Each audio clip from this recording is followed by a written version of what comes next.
Code for BSc എല്ലാവർക്കും സ്വാഗതം. മഹാസമുദ്രങ്ങൾ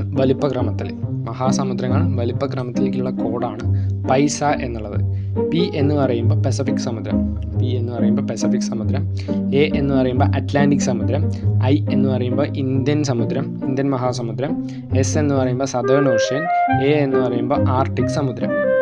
അപ്പോൾ പൈസ PAISA പസഫിക് സമുദ്രം, അറ്റ്ലാന്റിക് സമുദ്രം, ഇന്ത്യൻ മഹാസമുദ്രം, സദേൺ ഓഷ്യൻ, ആർട്ടിക് സമുദ്രം.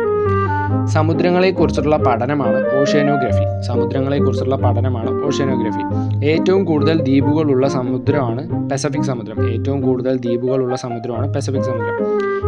കൂടുതൽ അഗ്നിപർവ്വതങ്ങൾ കാണപ്പെടുന്ന സമുദ്രവും പസഫിക് തന്നെയാണ്.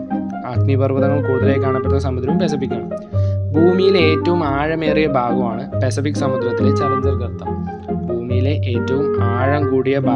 പസഫിക് സമുദ്രത്തിലെ ചലഞ്ചർ ഗർത്തം 11,033 മീറ്ററാണ് ആഴം. 11,033 മീറ്റർ. ടൈറ്റാനിക് കപ്പൽ ദുരന്തം നടന്ന സമുദ്രമാണ് അറ്റ്ലാന്റിക് സമുദ്രം.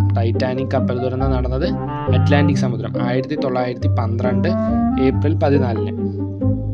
ഒരു രാജ്യത്തിൻ്റെ പേരിൽ അറിയപ്പെടുന്ന ഏക സമുദ്രമാണ് ഇന്ത്യൻ മഹാസമുദ്രം. കോഡ് ഫോർ BSc ഉപകാരപ്രദമാണെങ്കിൽ ലൈക്ക് ചെയ്യുക, ഷെയർ ചെയ്യുക, അഭിപ്രായങ്ങൾ കമൻറ്റ് ചെയ്യുക.